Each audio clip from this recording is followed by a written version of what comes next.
أكلات آخر الشهر بقى وأكلات التوفير وكمان أكل صيامي 100%. بجد يا بنات أحلى أكلة ممكن تعمليها هي الوجبة ديًا. يالّا كده هاتي شوية عدس صغيرين موجودين في مطبخِك ومعاهم كده كام قرن من البامية. أنا كان عندي 5 قرون بامية، حطيتهم سِبتهم يتسلقوا وبعد كده رُحت بالهاند بلندر ضربتهم.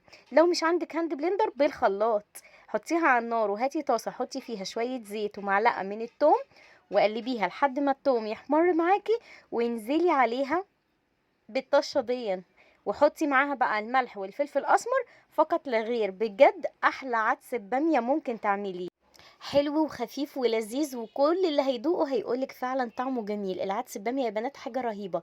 هنا بقى جبت حلة على النار حطيت فيها شوية زيت وكنت غاسلة رز وعدس وقُلت بقى هاعمل جنبه الكشري البلدي اللي كلنا بنحبه أو الكشري الإسكندراني.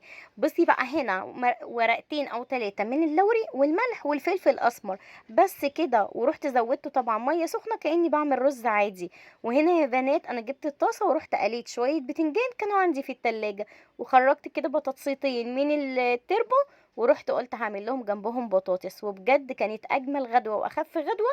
أنا طبعًا مش جايبة لِك وصفة بالضبط لإن كلنا عارفين الطريقة، ولكن خرّجت معاهم بصل أخضر مخلل وبتنجان. ولكن يا بنات أنا بادّيكِ الفكرة علشان تعملي أكلة بُكرة. تمام، لحد كده تمام. بجد الأكلة دي جميلة كلّها بروتينات كلّها فيتامينات، وبجد جرّبيها وما تحتاريش في الأكل هنعمل إيه بكرة، ما هو ده السؤال اللي إحنا معتادين عليه. أنا جبت لِك أكلة أهي من غير فراخ ومن غير لحمة، وبجد هتعجبِك أوي وكمان مشبعة جدًا. يعني بصراحة ربنا أنا يعني في الأكلة ديًّا لأ ما حدش يقعد جنبي يسيبوني كده لوحدي. بُصّي بجد يالّا جرّبيها وقولي لي كده إيه رأيِك. جبت لِك أهي أكلة سهلة مش مكلفة كلها من قلب بيتك من قلب تلاجتك، مش هتتكلفي كتير يا ست الكل.